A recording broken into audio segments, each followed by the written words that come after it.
Hey, good morning. Welcome, everybody. Welcome to the Vogue TV Prime Time Show. Welcome to the Vogue TV Prime Time Show. This is the Rauka na Vogue TV Breakfast Show. Karibuni, whatever you're watching from. Remember, this broadcast is live streaming on 6 platforms concurrently, which also includes Vogue TV YouTube channel, the Nelson Mike Podcast YouTube channel, the KNL Facebook page, my private page on Facebook, and on Twitter at Vo Television. Karibu, depending on where you're watching from. But because we use Kenya as our standard time for the broadcasts, kwa hivyo ndio nasema Rauka na Vo TV Breakfast Show. Welcome. I'm going to give you guys just some time to tune in. Karibuni. Take your time. Yes, I can see some folks already. They're already tuned in on Facebook. Twende kazi, those who are watching. Thank you. Ukiingia hapa, unasema una watch ukiwa wapi? Uko mtaa gani? What's going on? It's, as you start this week. So this is usually my chilled out broadcast after a long day. Okay, huku ni saa 6 za usiku, but again, since I use the Kenyan time as the standard time for the broadcast, kwa hivyo sasa tunasema Rauka na Vo TV Breakfast Show. Now, just to mention a couple of things, we have a very interesting program that I have for this coming week. Got some special guests who are going to be coming in here.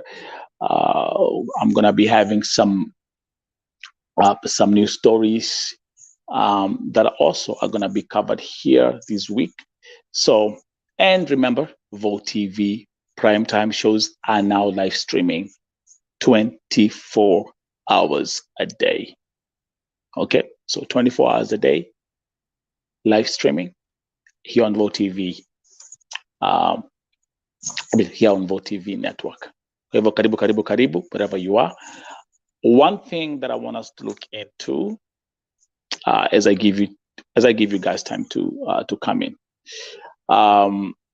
There's one thing I want us to look at today on today's broadcast, and I'm going to actually make this thing smaller. Let me change this thing to Mone Vizuri. Actually, that's even better. Perfect. Welcome, Rael. There's one story that I've been having last week.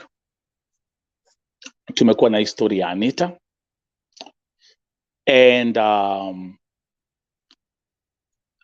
I've documented this story like no other, based on the fact that I was able to bring ANITA's agent twice on the show. Okay, Grace Mutuma amekuja hapa mara mbili. The first time we had the phone interview, I documented that. She told her side of the story. And then I hosted them for the second time. And this time around, she actually brought her employees. So you guys, mnakumbuka, you watched that thing play. So that was Grace Moduma's story. The employees spoke, and then tukaona. Remember, even when I was having the employees, I had everything is on public record. That's a good, the way I documenting everything is on public record. So nobody can say, oh, this fact was twisted or this fact was twisted. So when we had that broadcast on Friday, remember, that they even, at the end of the broadcast, nikiongea na her employees, alisema vile DCI wamekuja, and we saw that on camera, and then the interview was ended abruptly. And that was the last thing that I heard from Muduma's side. Now, the only thing that she sent me later was a ticket here, ANITA. There's a ticket that I received, again, which was additional content to the story. Now, let's get things clear. I was supposed to have ANITA, I think on Thursday or Friday.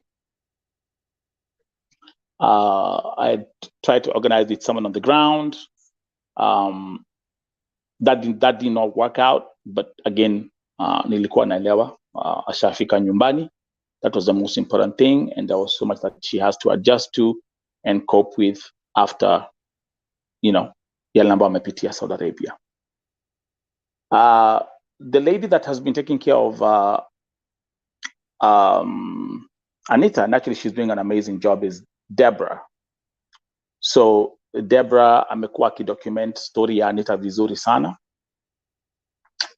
and even now, vile ANITA amerudi nyumbani, Deborah continues to be her support.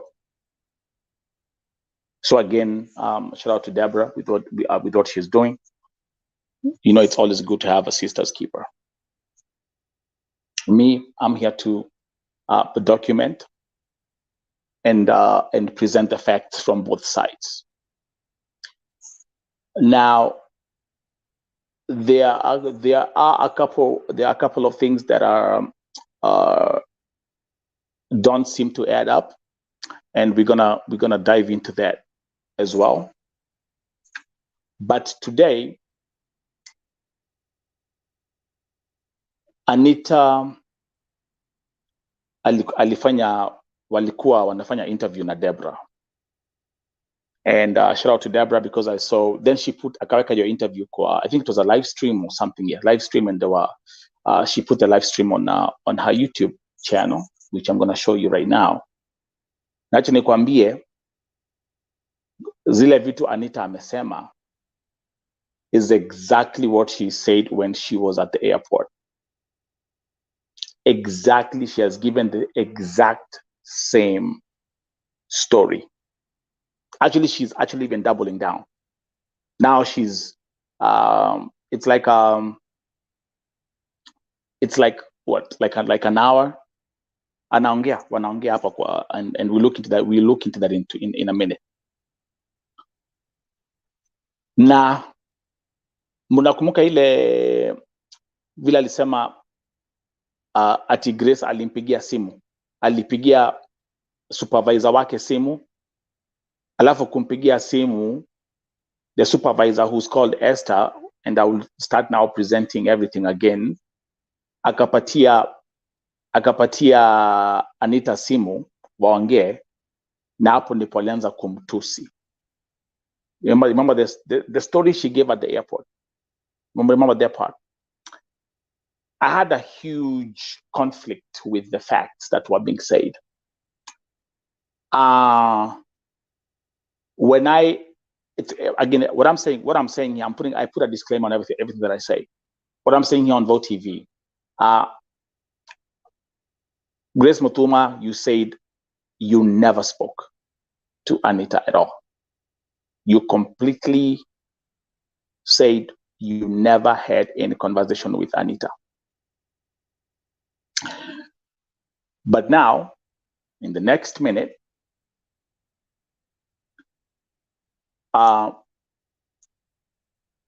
you will see exactly vile ANITA anatuexplainia what happened, what went down.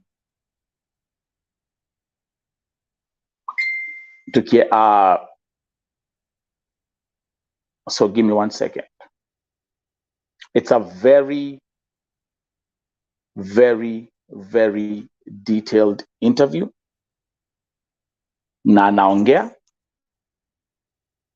and the fact she's giving on that interview with Deborah is the exact thing she said at the airport.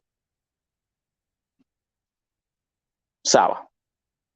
So nataka tuanzie ndio tuweze kukuwa na background mzuri. Let me show what I'm going to do. I will start with where Wangare Muduma sent me these documents here. So what I'm going to do is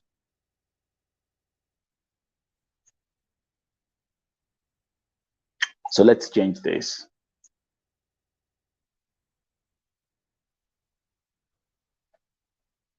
We'll start from here. Let me show you. We'll start from here.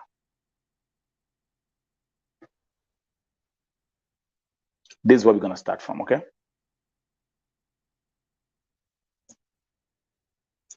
So I'll start by again, hizi ni vitu ambazo nilionyesha. And Grace Mutuma, you know that I showed this, and I even showed these things when we had the interview together.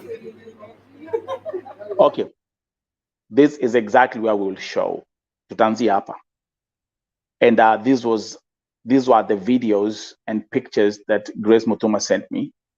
Let me make this bigger. So let's play the first video kwanza.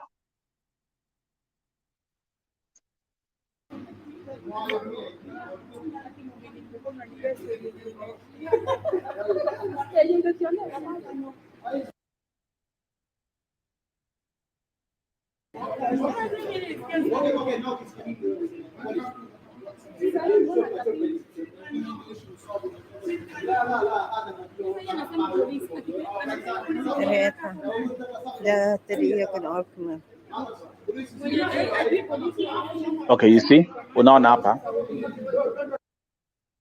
So huyu ni Anita chini ya gari. Now, this is the part where baada ya kukataa the second time after kukosa, there was something wrong with her check-in. And you'll hear what Anita will tell us for your interview. So they did not let her board the plane.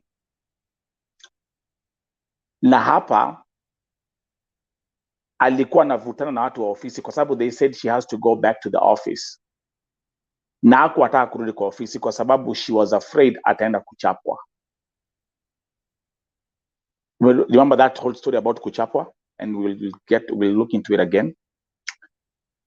So hapa ndipo alikataa kuingia kwa gari. You see her wheelchair is here, right? So alikataa kuingia kwa gari kabisa, and she even went underneath the car right here. So we will hear that story. So this is where I want us to start. So that we can compare the facts. So again, I come here. I want to show the pictures. So this was what was sent to Vote TV by Grace Mutuma. Again, there you go. Kiatu yake iko hapa. She's holding there. Hata kuingia kwa gari. Okay? More pictures. Same thing. Okay? There she is. And this is where she said she won't ataingia kwa gari. She wants to be taken to the embassy. Okay? So these will help you understand the background of this story. Tukianza kuwatch interview Anita, which I'm going to present in a minute. Okay? Tuko pamoja? So that's where we are. Right here. That's where we are. Now, let's dive into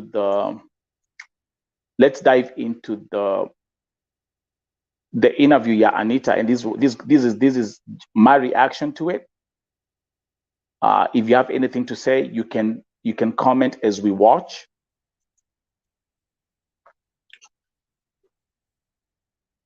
We can comment as we watch, and this was one-on-one with Anita Kadesa, Masaibu ya Saudia. presented by Debra.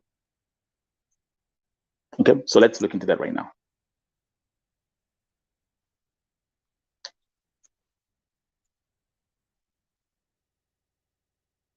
Give me 1 second.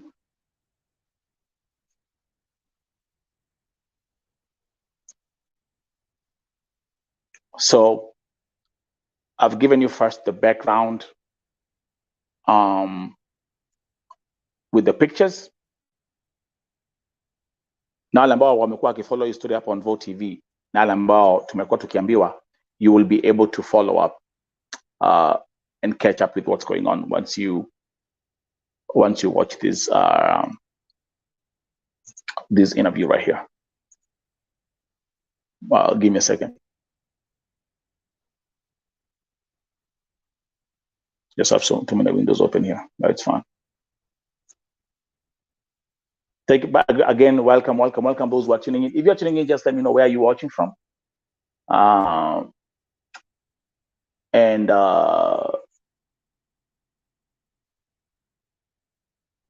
okay, I just have to change my setup here. Okay, I see what's going on.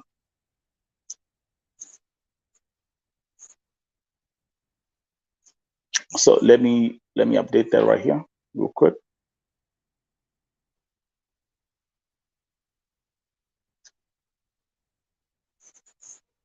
And again, this is going to be,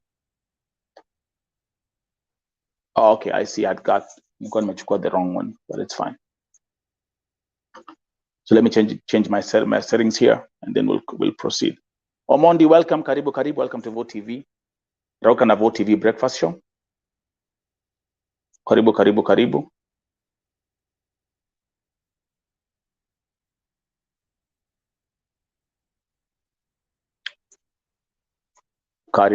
Karibu.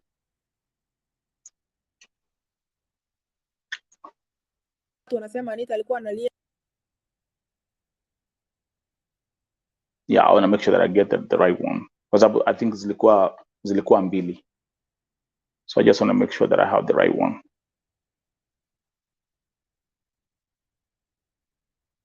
Question: would you build a website for a major brand with more than 200 million users using Wix? Well, we did.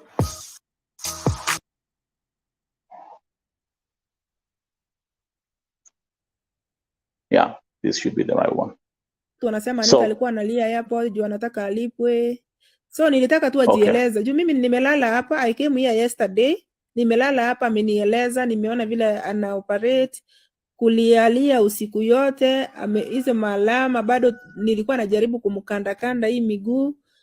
Hajatembea, wow. By the way. So alikuwa ameenda kutafutia mtoto wake, sasa hivi sana amerudi na yeye sasa ndiye anatumia hizo pampers kama mtoto wake. Sasa wamekuwa watu wawili wenye wanahitaji special needs. Let's watch na this. Anita alikuwa vizuri akiwa hapa Kenya, alienda pale akapiwa na security man, ndio alimuumiza hivyo. Na ikiwa una watch hii video, unaweza tag mtu anaitwa Alfred Mutua, ndio tulikuwa tumefika. Unaita Alfred Mutua, #Alfred Mutua, saidia Anita, #Alfred Mutua, tuone kama mnyonge anaweza pata haki. Na nilikuwa nimeambia watu hatutaki kulia. Anita amerudi akiwa mzima. Mlimuona vile alikuwa pale ICU. Watu wakaanza kusema haikuwa ICU, ni uongo. Alikuwa na pretend. Is okay. Mwenye anasema hivyo, hiyo ni shida yake, na hiyo bado itakupata. So wow. Tumefika mahali tulikuwa tunaona kama unaweza kuwa na kitu kidogo usaidia Anita aende hospitali. Alikuwa anatibiwa ugonjwa yenye hakuwa anaugua. Anita alipigwa, akaumia, akapelekwa hospitali, akaanza kutibiwa kifafa. So amekuwa hizi dawa zote amekuwa kidungwa ni za mtu wa kifafa. Na nimeona kuna jamaa kwa mtandao anasema Anita alidungwa shindano za kugandisha miguu. So unashangaa ni daktari mgani anashare akisema alidungwa shindano za kugandisha miguu na siku 4 ndio atembee. Na amegonjeka karibu the whole month. Ni kwa sababu tu ya kupigwa. Tunajaji binadamu because hatujui yani kwa sababu we don't have first hand information. So nilitaka nikae hapa kwa sababu lazima nipeleke Anita mpaka hospitali apimwe aone ni nini hiyo dawa inaweza kuwa na effect gani kwa mwili yake. So tuko hapa tunang'ang'ana, lakini we are receiving threats, calls. Mtu anasema mimi ni CID, Anita kuja mpaka Nairobi record statement. Anita mtu anaita ni mwenye hana miguu. Anita anatureteniwa. Wale watu wenye wanajaribu kuongea hii story ya Anita kwa sababu kuna ukweli ndani yake, tunajaribu kufunikwa midomo. Wow. Tutafunikwa midomo mpaka lini? Wale wanyonge watapata haki lini? Ukiwa na shida mpaka ile yenye inaonekana they try to cover everything, tutasaidiwa saa ngapi? So Anita alikuwa anatueleza, watu walikuwa wanasema Anita alikataa kutoka airport juu alikuwa anataka alipwe 1 million. So ndio nilikuwa namwambia tueleze, kama uja watch hiyo utaona. Yeah, so that is something that, so as we proceed, the few things ambazo Deborah mentioned hapa ni vitu ambazo pia tuliambiwa hapo on Vote TV. Mambo za kudungwa sindano ya miguu, hiyo ilikuwa ni Mbogwa, you say that right here, it's on camera. Na mambo za Anita was demanding $1 million, that was said by Grace Mutuma on public record here at Vote TV.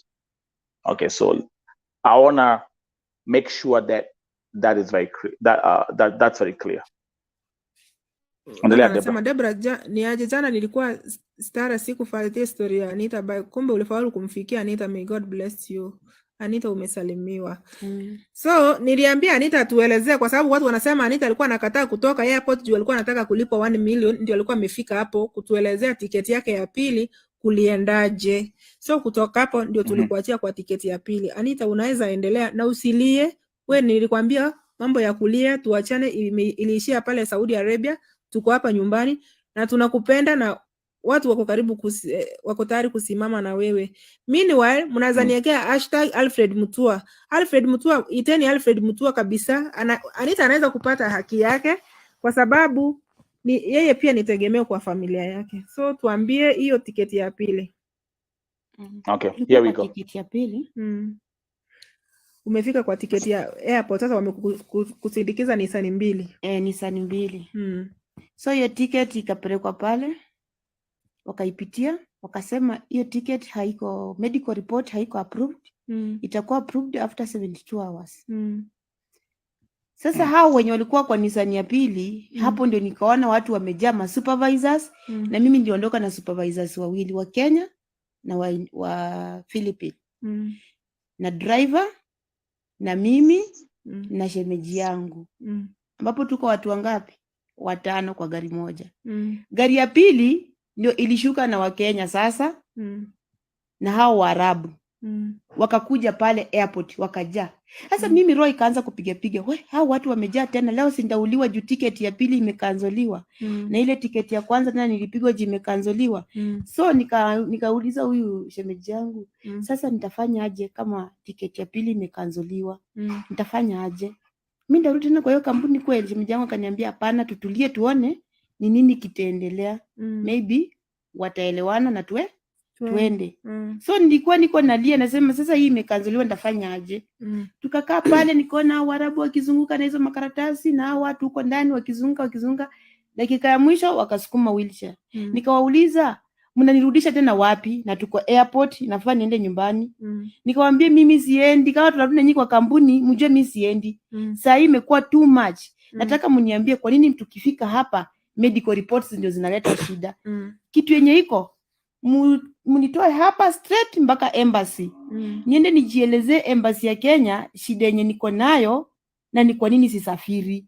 Embassy nielewa kwa nini mimi sisafirishwi kwa nchi yangu na niko mgonjwa. So wakati walinisukuma kwa wheelchair mpaka hadi kwa gari kufika pale, kulikuwa na kiposti hivi. Nikakishika, nikakikatalia. Nikawaambia hapa mtanitoa. Hapa nitakaa hapa mpaka 72 hours ziishe. Ndio mimi nirudi mnipeleke Kenya. But kwa ofisi sirudi. Ama mnipeleke embassy. Mimi sirudi kwa kampuni. Mnirudisha, mniache kwa airport mpaka 72 hours ziishe, ama mnipeleke straight mpaka embassy isikie kilio changu. Maana nimekosa mtu wa kueleza shida yangu anielewe. Nipelekeni embassy. maana hao nitaongea nao Kiswahili na waelewe ni nini ninapitia. Hapo kwa kampuni huyo mwanaume akaanza kuchukua video akisema, now we have evidence, you are going to send to your agent Kenya, then agent Kenya will supply these videos in YouTube, everyone will know that you don't want to go in your country. Mimi nikawajibu nikawambia, you are lying because you cannot send the video in my country when you are threatening me that I don't want to go back to my country and you are still in airport. Nikamwambia, uzuri hizi video mnazichukua tuko ndani ya airport. Kwa nini hamu kuzichukulia tukiwa ndani ya check-in, mmekuja kuzichukulia hapa kwa parking area?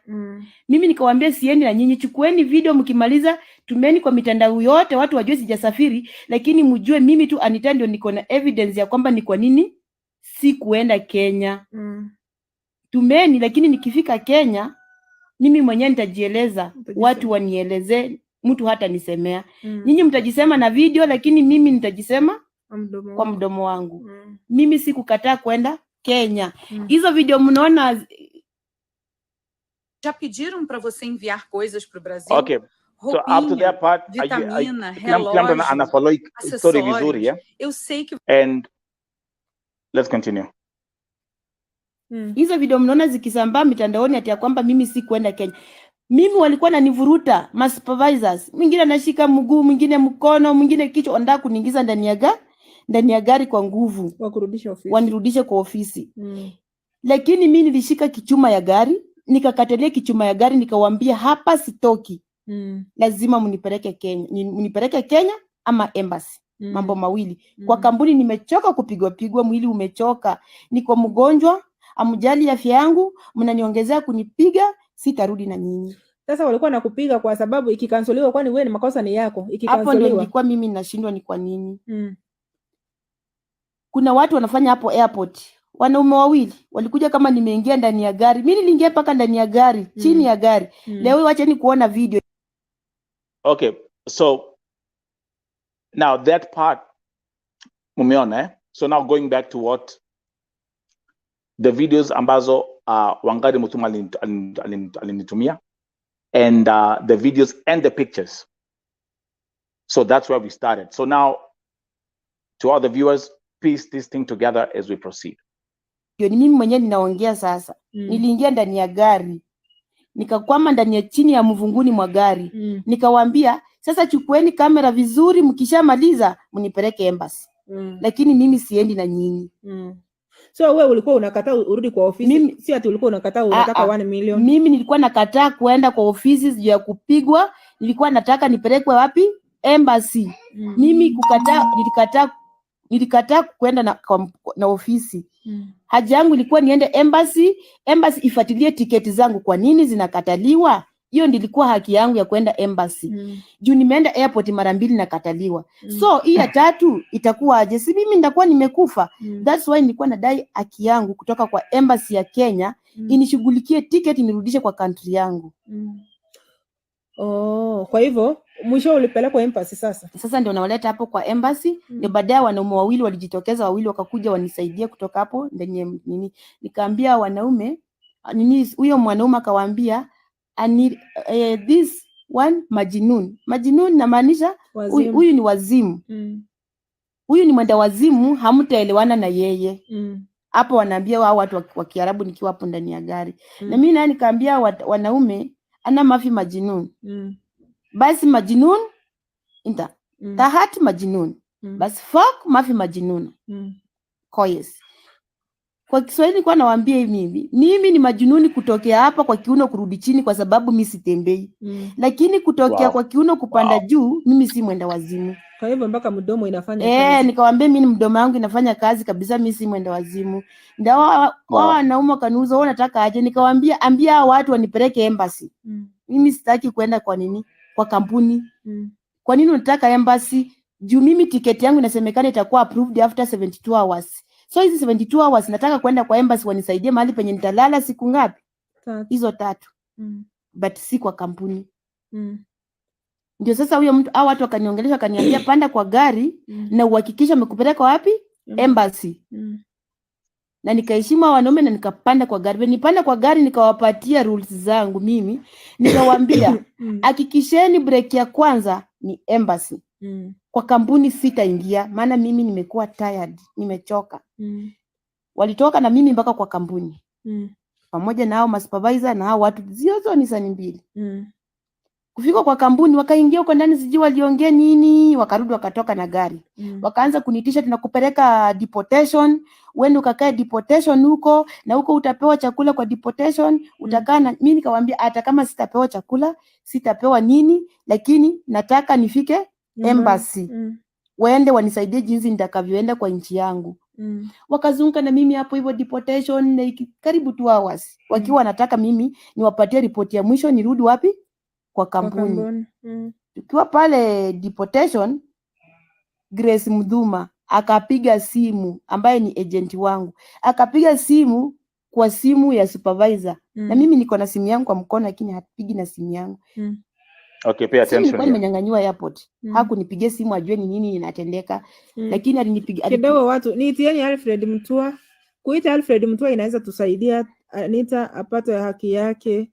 Unaweka hashtag Alfred Mutua saidia Anita. Hata unaweza muita tu kumuita. Endelea.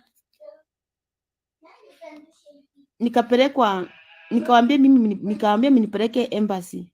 Sasa nikapelekwa nini? Hapo akanizunguka karibu 2 hours pale deportation. Umefika Grace akapiga simu. Sasa Grace akapiga simu tukiwa tunazungukia pale deportation wakiniambia wanda kunitupa deportation.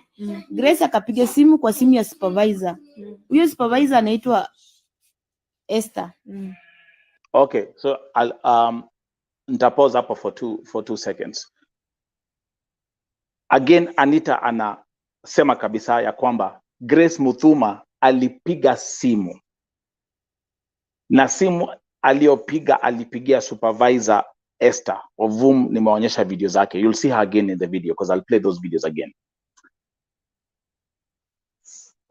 Now, going back to, and Grace Muthuma, because you're going to watch this or they're going to tell you what I'm addressing today. That's now I'm addressing the Anita story, right? Hapa Anita anasema crystal clear, Grace Muthuma alipiga simu. Grace Muthuma ulituambia hapa, mimi sikupigia Anita simu.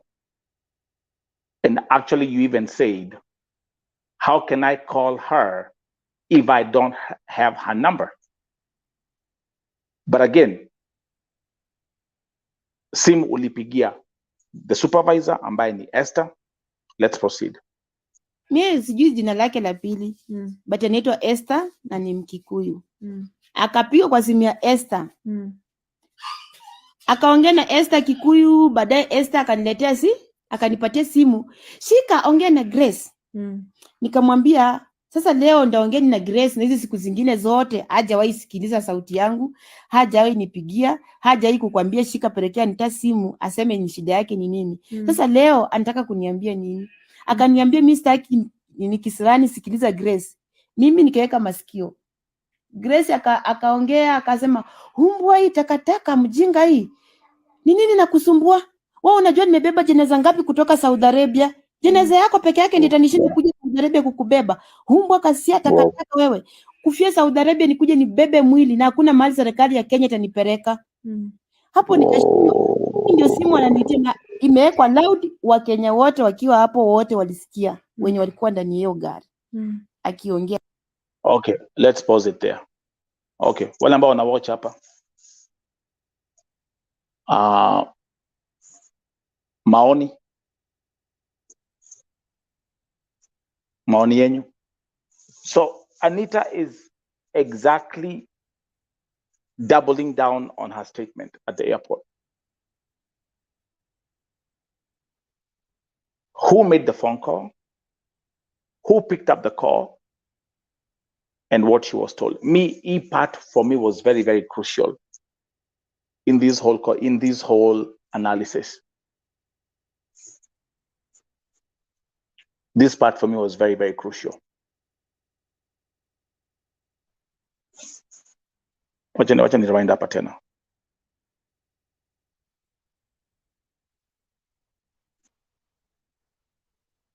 Hey, ni nini nakusumbua? Wewe unajua nimebeba jeneza ngapi kutoka Saudi Arabia? Jeneza yako peke. Grace akapiga simu kwa simu ya supervisor. Huyo supervisor anaitwa Esther. Mimi sijui jina lake la pili. But anaitwa Esther na ni Mkikuyu. Akapiga kwa simu ya Esther. Akaongea na Esther Kikuyu, baadaye Esther akaniletea akanipatia simu. Shika ongea na Grace. Nikamwambia sasa leo ndaongea na Grace na hizi siku zingine zote hajawahi sikiliza sauti yangu, hajawahi nipigia, hajawahi kukwambia shika pelekea Anita simu aseme ni shida yake ni nini. Sasa leo anataka kuniambia nini? Akaniambia mimi sitaki ni Kisirani, sikiliza Grace. Mimi nikaweka masikio. Grace akaongea akasema, "Humbwa hii takataka mjinga hii. Ni nini nakusumbua? Wewe unajua nimebeba jeneza ngapi kutoka Saudi Arabia? Jeneza yako peke yake ndio itanishinda kuja Saudi Arabia kukubeba. Humbwa kasia takataka wewe. Kufia Saudi Arabia nikuje nibebe mwili na hakuna mahali serikali ya Kenya itanipeleka." Hapo nikashindwa. Hii ndio simu ananiitia na imewekwa loud, wa Kenya wote wakiwa hapo wote walisikia wenye walikuwa ndani hiyo gari. Akiongea hivyo. Mimi sikumjibu, nilinyamaza. Na huyo Esther anajaribu kunilazimisha nitoe sauti. Na juu nilijua simu yake maybe iko recording, anataka kutafuta mdomo yangu ndio anirekodi pale kwa simu nikijibishana na nani? Na Grace. Na mimi nilimpa Grace heshima yangu kutoka mwanzo mpaka nikiwa Saudi Arabia. Na nikaambia Esther, sitaki mambo mengi na Grace kwa simu. Si saa hizi mimi niko na ticket. Ninaenda Kenya. Na mlisema Grace ananingojea Kenya. Sasa simu sitaki. Waachana tupatane na Grace Kenya penye ananingojea akinichukua. Ndio tukazunguka na hiyo gari, hawakunipeleka deportation. Wakarudi na mimi mpaka kwa kampuni. Kurudi kwa kampuni, wakaenda wakachukua Mwarabu ni mkubwa wa hapa ama ni mgani, wakaingia na yeye kwa gari. Pamoja na hao masupervisors wangu. Sisi njao moja kwa moja wakiwa wananitishia kwa barabara. Deportation ni unaenda kuteseka nini, embassy hakuna kitu cha kusaidia. Wewe tunakusaidia ukiwa kwa kampuni unakataa kwenda nini kurudi kwa kampuni. Ndio tunajua ticket imekanseliwa but kuja uvumilie kwa kampuni hizo siku 3. Nikamwambia siwezi. Hata nirudi kwa kampuni nilishindwa kuvumilia hizo siku zote, nilikuwa napigwa. So leo hii si nikuuliwa mnaenda kuniua, niende tu embassy. Sasa tukaenda na wao mpaka tukafika embassy. Kweli nikaona bendera ya Kenya. Lakini cha kushangaza mimi mwenye niliitisha kwenda embassy si kuruhusiwa kuingia ndani ya embassy. Wenye walienda embassy ilikuwa supervisor wawili wa Kenya pamoja na hao Waarabu. Na huyo supervisor ni Esther na Faith. Sijui jina zao za pili. Kama ningelijua ningeliwaambia, lakini wale wenye wako under Mudhuma wanajua Esther ni nani na Faith ni nani. Wenye wako under Al-Mutahida Saudi Arabia. Sasa hao ndio walishuka kaingia ndani ya embassy. Mimi nikabaki kwa gari nikichungwa na supervisor wawili. Supervisor wawili, mmoja ni wa medical na huyu mwingine ni mwenye anasaidia kupeleka wasichana wakipelekwa kwa customers. Hao ndio nibaki nao kwa gari pamoja na shemeji yangu. Tulibaki watu wangapi? 4. Hao wengine wote wakaingia ndani ya embassy. Ofisi ya embassy. Ngoja sasa. Anita, wewe ndio ulikuwa unataka ujieleze huko kwa embassy. Yeah. So thank you very much again. Welcome to Vote TV Primetime Show. And nimekuja kupresent this again is an interview that Deborah posted on her YouTube page. You'll have a look at it to watch the whole. I think it's 57 minutes. And there are so many things ambazo Anita ameongea kwa hii interview. Esther, I've seen your comment watching on Facebook, on my Facebook page. Thank you very much. Mimi, I want to go back here. This for me is where I'm putting everything, I'm piecing everything together. The phone call. The phone call. Grace Muthuma said on this platform twice, she never made any phone call.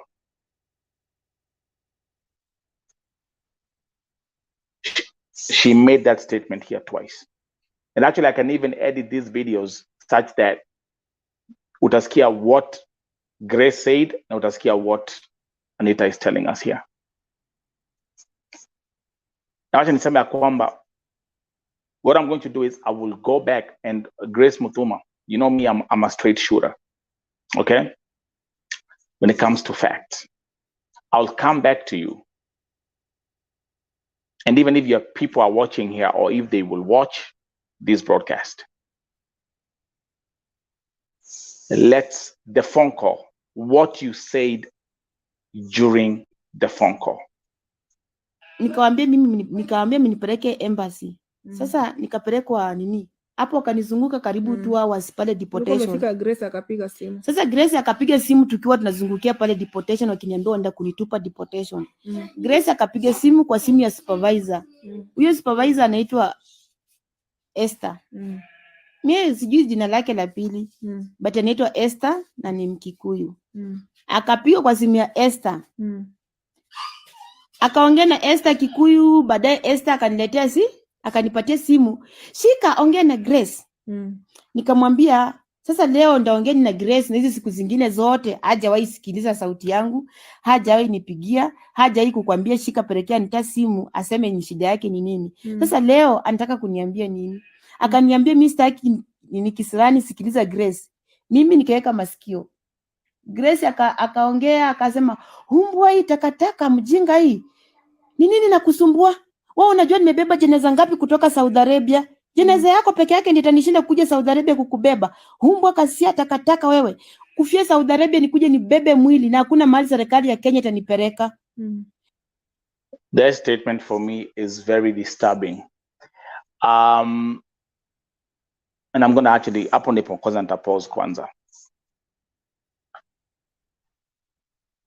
Ile video ambaye ya Anita akiwa kwa airport baada ya kupokelewa airport.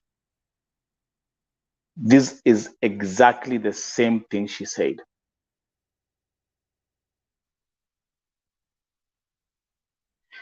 Kwa wale ambao wana watch hii broadcast sai, remember we also have members of the public court. How many believe what Anita is saying kwa interview yake na Debra?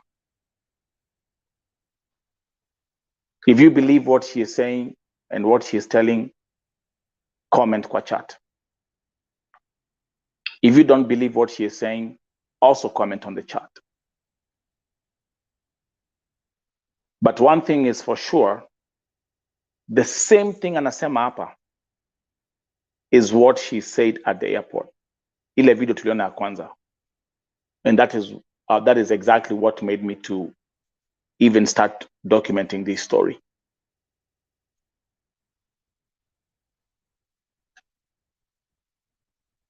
Again, wale ambao wanawatch hapa, how many believe that statement?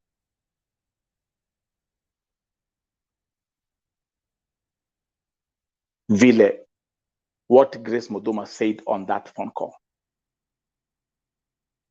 Wadaya Warogoro, thank you. Hi, Nelson. God bless you for what you're doing while reaching those who are suffering in Saudi Arabia. Those agents are so heartless, but they'll never have peace for the rest of their lives.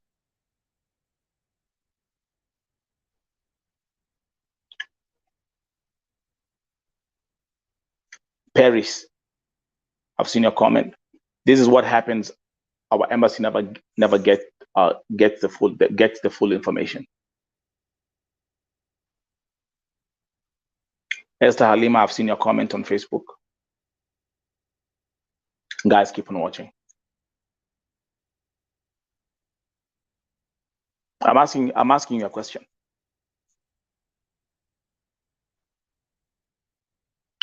Something else that and I'm also going to address that.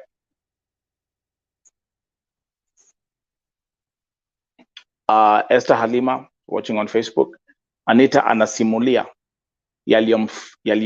yaliyomfanyikia Saudia. Anaongea bila wasiwasi na uchungu. Maybe you mean awe mpole.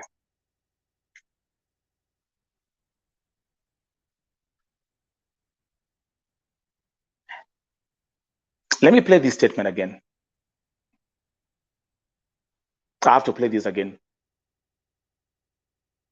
Mambo za kukufia Saudia kuja kuchukua maiti Saudia.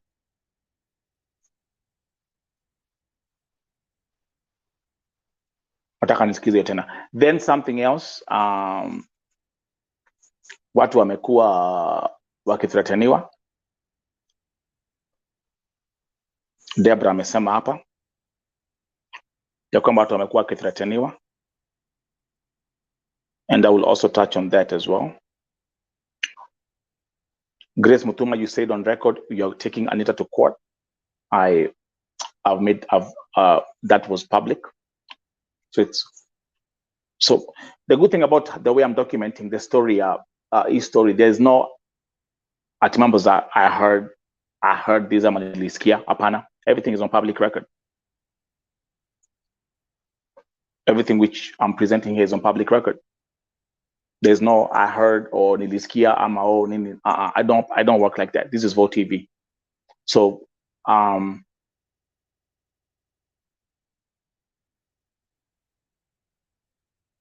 and Deborah is saying the same thing. Ya kwamba kuna watu wanathreateniwa. People have been threatened not to speak. I know for sure that one person has received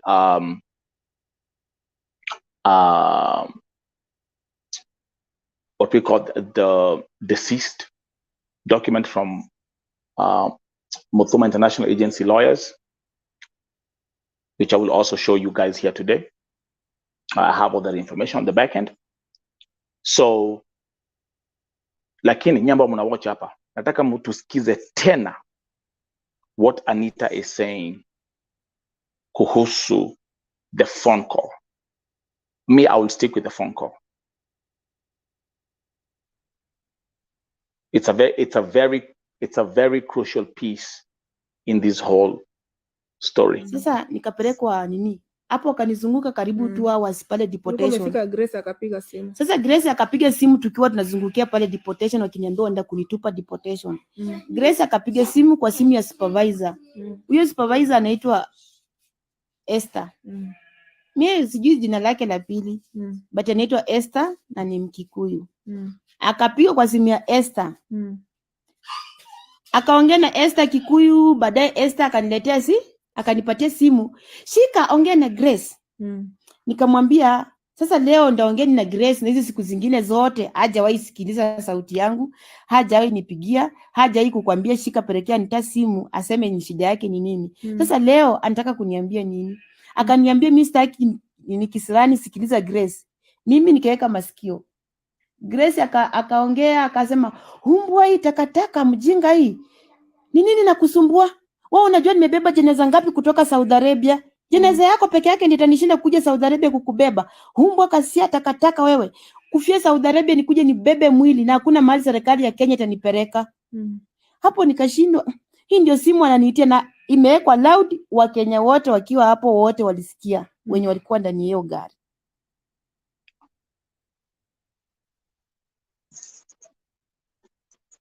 Are we clear now?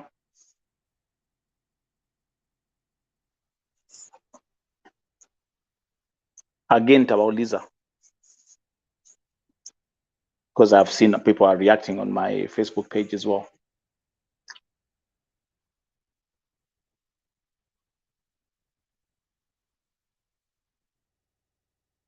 How many believe what Anita is saying in this interview? And how many don't believe what she's saying?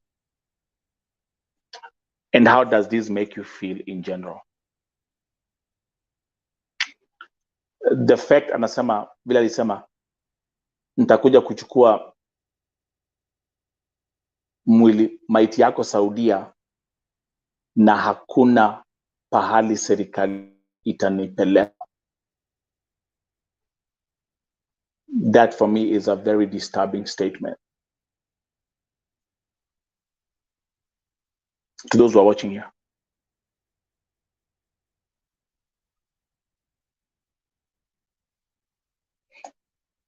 Something else that we can also confirm. Debra ameelezea vizuri ya kwamba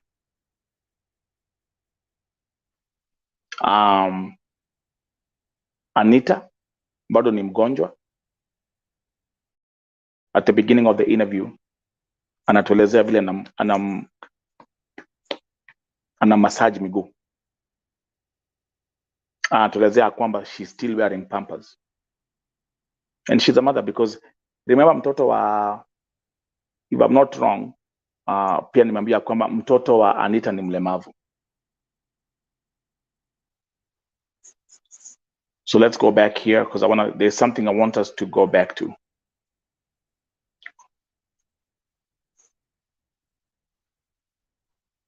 We look into some of the videos that Grace Muthuma pia alikuwa amenitumia, which I played here. Her supervisors wakielezea part of what happened. And again, like I say, everything I put my legal disclaimer in there. Everything is on public record. I'm not giving you anything which is a hearsay. I'm presenting all the facts as communicated here publicly on camera, and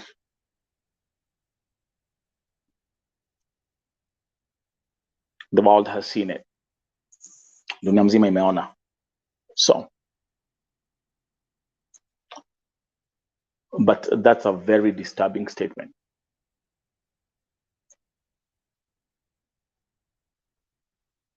That statement is a very disturbing statement. And by the way, I'm gonna also make it crystal clear why I'm saying it's a disturbing statement in general. Kumbuka niko na cases mingi sana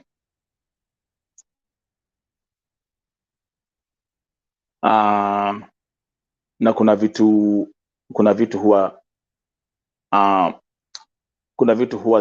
naambiwa na watu vile agency nasema, vile wanaambiwa na ofisi.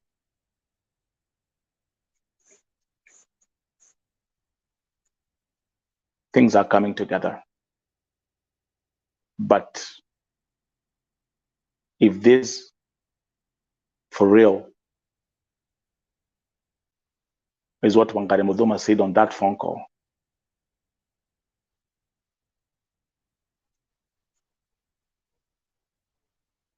if that's what she said,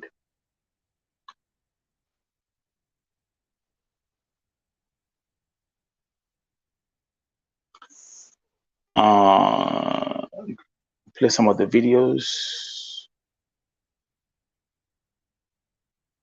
Oh yeah, let me come just here. I'll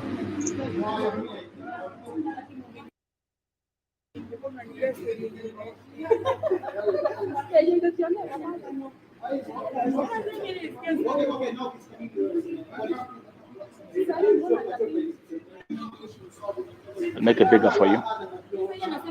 Okay. Unakumbuka hapa, let's play. Let me play the video from the supervisors hapa. Anita is talking about Esther, the supervisor.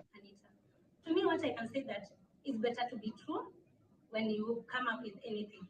Because concerning with supervision, supervisors for the other ANITA, they have worked with that girl really. Because we found that there is even medicine she's supposed to take at night, maybe at 6 in the morning. Is it right for that supervisor to wake up and take care of that description? Because she's under medication. So to me, what I can see is that maybe if she has another story, maybe different, she can just upload it, but not to say that she just needs an help. Yeah. And also for the TikTokers, I think Mbogwa was here. The medical report. The reason as to why she was not walking is because the medications that she was taking due to her condition, the injections were done on her thighs, so they were numb. She's not walking because she was beaten up. She's not walking because her legs were numb. And there's that 6. Umesikia your part, eh? Are we now clear? So, vile nasema on the other hand, kwa sababu Mbogwa is saying on camera, what they said was miguu zilikuwa numb kwa sababu ya sindano zile ambazo alikuwa amedungwa. Lakini in reality, that's in what Anita's side of the story is, that's exactly alichapwa That one we know there was a situation, there was a fight, whatever transpired.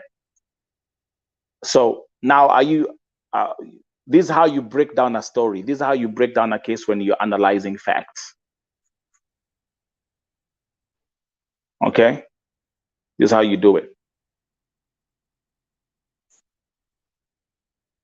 Now, by the way, the videos all easy. All this was sent to me by Grace Mutuma. First to come here and pick it up with the lawyer so that she could be paid, but Anita doesn't want to come. Now, there was another booking made for those TikTokers. I'm sure you know the fees of the flight tickets. So Anita has gone far as 3 booking tickets. Now she arrived in Kenya yesterday. Oh, wait, that's part 5. I wanna play the part 4. Moja kidogo. Let's play part 4. To go and see that, Anita. Okay, right here. Okay, let's play this one right here. Watch. That it's better to be true when you come up with anything. Because concerning with supervision, supervisors for the other alarm trader, they have worked with that girl really. Because we found that there is even medicine she's supposed to take at night, maybe at 6 in the morning. Is it right for that supervisor to wake up and take care of that description? Because she's under medication. So to me, what I can see is that maybe if she has another story, maybe different, she can just upload it, but not to say that she just need an help. Yeah. And also for the TikTokers, I think you should tell Anita to send you the medical report. The reason as to why she was not walking is because the medications that she was taking due to her condition, the injections were done on her thighs, so they were numb. She's not walking because she was beaten up. She's not walking because her legs were numb. And as at 6th October, the report from Asta Sanad Hospital said that once she reaches Kenya and continues with her medication for at least 4 days, she will be able to walk. Now, on her second flight, she was booked a second flight and she was walking. But when she reached the airport again, she said that she wants to go back to embassy. So my question to Anita is, why are you walking at some point? And then when you see a crowd, you start claiming that you are crippled and you want people to feel pity for you. Anita, be real. You are walking. Yeah. And you are not crippled. Your legs were not functioning because they were numb due to the medication you were taking. Can you be clear on that? Stop saying that you are crippled. No, you are not. The other one is that I was saying Anita has been booked 3 flights, but she doesn't want to come because she has claims that she will be paid at the Saudi embassy, of which that is not true. For those who know the insurance protocol, there's no way you can make a claim to an insurance company in a foreign country. She was advised to come here. Okay, so this is how you break down a story. And I think when it comes to history, Anita versus the Mutama international agencies, here at Vote TV, I'm going to say I've seen enough. I've heard enough.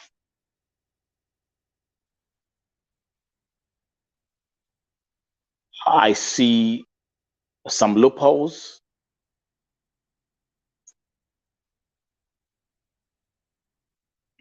There's some loopholes that I see. There are some loopholes that I see. See, when even if it's like you want to look at it from the perspective of, even from a journalistic perspective, we also have our right to draw our conclusions. And this is something that I'm going to sleep on. And nitafanya hivi, by the way. Nitafanya hivi. And there's a reason why I'm playing this thing over and over again.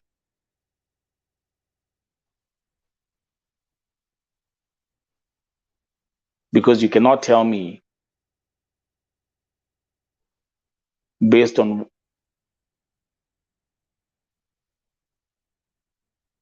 we'll start from here. Ni agent wangu akapiga simu kwa simu ya supervisor na mimi niko na simu yangu kwa mkono, lakini hapigi na simu yangu. Simu nilikuwa nimenyang'anywa airport. Hakunipigia simu ajue ni nini inatendeka. Lakini alinipigia kidogo. Watu niitieni Alfred Mutua. Kuita Alfred Mutua inaweza tusaidia Anita apate haki yake. Unaweka hashtag Alfred Mutua saidia Anita. Hata unaweza muita tu kumuita. Endelea. Nikapelekwa, nikawaambia mimi nipeleke embassy. Sasa nikapelekwa nini? Hapo akanizunguka karibu 2 hours pale deportation. Umefika Grace akapiga simu. Sasa Grace akapiga simu tukiwa tunazungukia pale deportation, wakiniambia wenda kunitupa deportation. Grace akapiga simu kwa simu ya supervisor. Huyo supervisor anaitwa Esther. Mimi sijui jina lake la pili. But anaitwa Esther na ni Mkikuyu. Akapiga kwa simu ya Esther. Akaongea na Esther Kikuyu, baadaye Esther akaniletea akanipatia simu. Shika ongea na Grace. Nikamwambia sasa leo ndaongea na Grace, na hizo siku zingine zote hajawahi sikiliza sauti yangu, hajawahi nipigia, hajawahi kukwambia shika pelekea Anita simu aseme ni shida yake ni nini. Sasa leo anataka kuniambia nini? Akaniambia mimi sitaki ni Kisirani, sikiliza Grace. Mimi nikaweka masikio. Grace akaongea akasema, humbwa hii takataka mjinga hii. Ni nini nakusumbua? Wewe unajua nimebeba jeneza ngapi kutoka Saudi Arabia? Jeneza yako peke yake ndio itanishinda kuja Saudi Arabia kukubeba. Humbwa kasia takataka wewe. Kufia Saudi Arabia nikuje nibebe mwili na hakuna mahali serikali ya Kenya itanipeleka. Hapo nikashindwa. Hii ndio simu ananiitia na imewekwa loud, wa Kenya wote wakiwa hapo wote walisikia wenye walikuwa ndani ya gari. Akiongea hivyo. Mimi sikumjibu, nilinyamaza. Na huyo Esther anajaribu kunilazimisha nitoe sauti. Na juu nilijua simu yake maybe iko recording, anataka kutafuta mdomo yangu ndio anirekodi pale kwa simu nikijibishana na nani? Na Grace. Na mimi nilimpa Grace heshima yangu kutoka mwanzo mpaka nikiwa Saudi Arabia. Na nikaambia Esther, sitaki mambo mengi na Grace kwa simu. Si saa hizi mimi niko na ticket. Ninaenda Kenya. Na mlisema Grace ananingojea Kenya. Sasa simu sitaki. Waachana tupatane na Grace Kenya penye ananingojea akinichukua. Ndio tukazunguka na hiyo gari, hawakunipeleka deportation.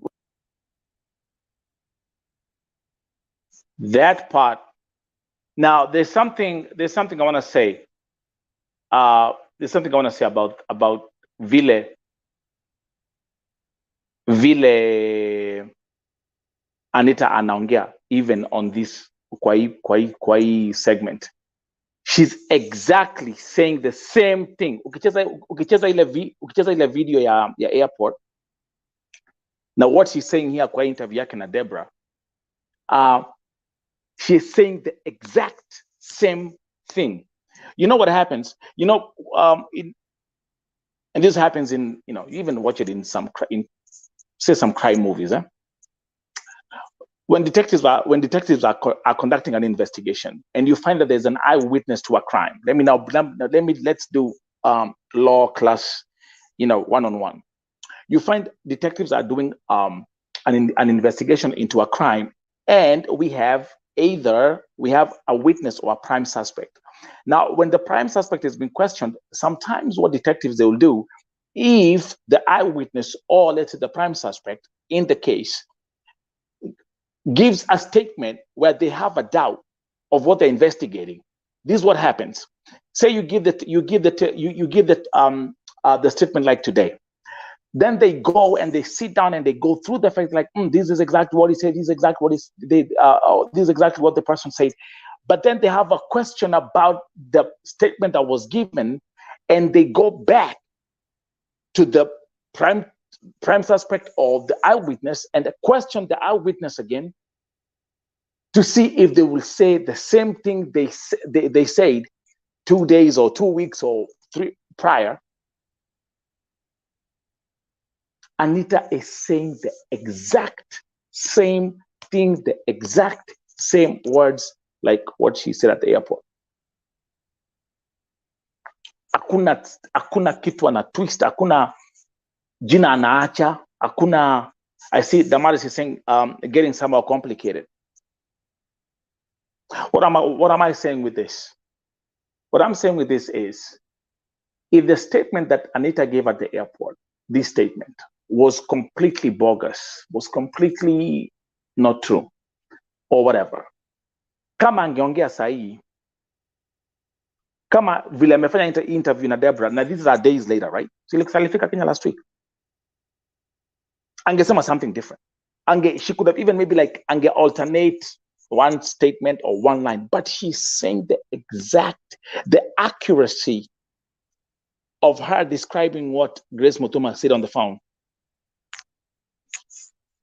It synchronizes. The statements are synchronized, one-on-one. Now, if I even before Nicheza a video, I played the video at the airport, and then I played it, and I was playing these videos back to back, and I was like, wow. I was like, okay. So let's leave it there, and then I will also give a statement about that.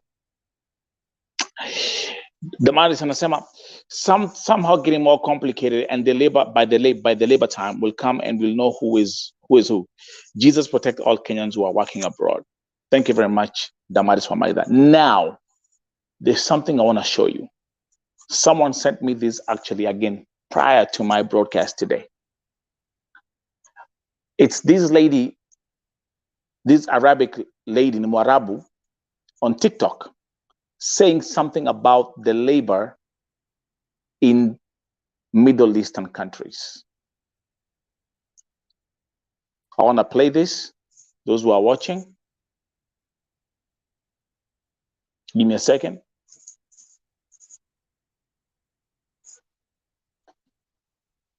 Make this baby small. Come over here. It's a TikTok account that is called Hijabi Fit, and I wanna play this video.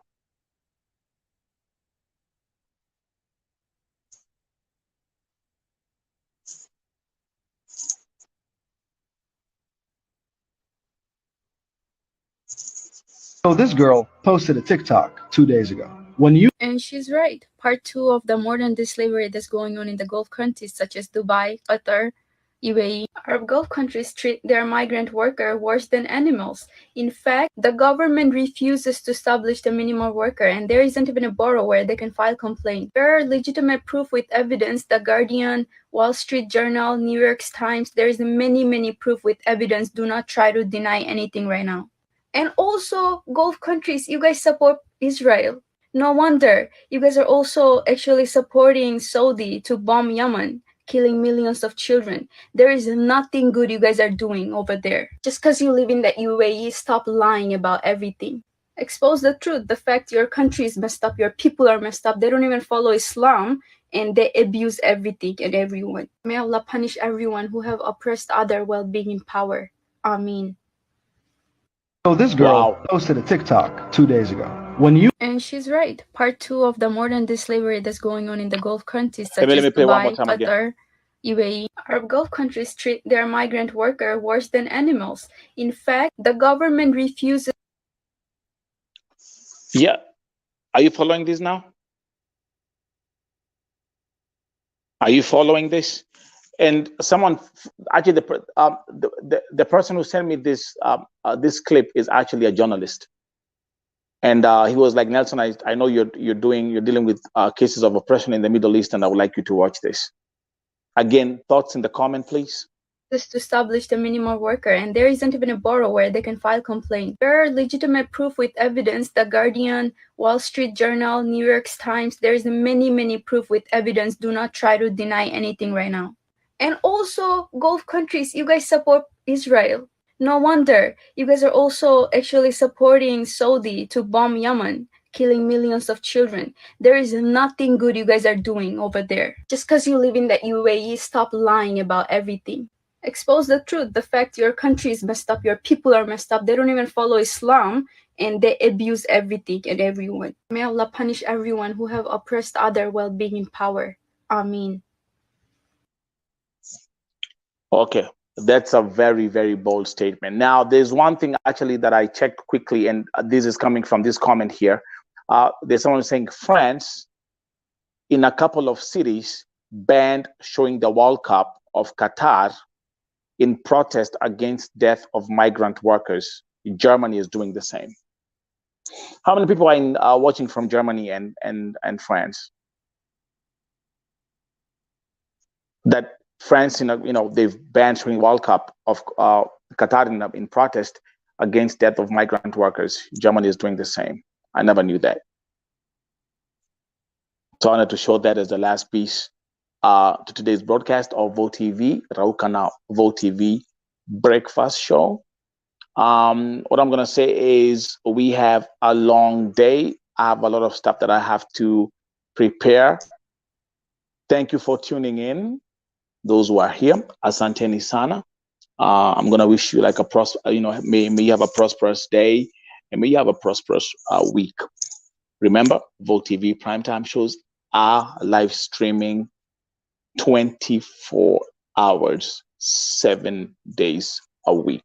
That's where we are right now. Okay. There's too much there. I have a lot of stuff that's going to be coming up. And again, if you are new here, don't forget to like, share this broadcast, and also subscribe to our channels. Those who are watching here on Facebook, those who are watching there on those who are watching here on YouTube, those who are watching here, those who are watching on YouTube, on Facebook, and those who are watching on Twitter. Thank you very much, and be on the lookout on our next VoTV primetime show. See ya.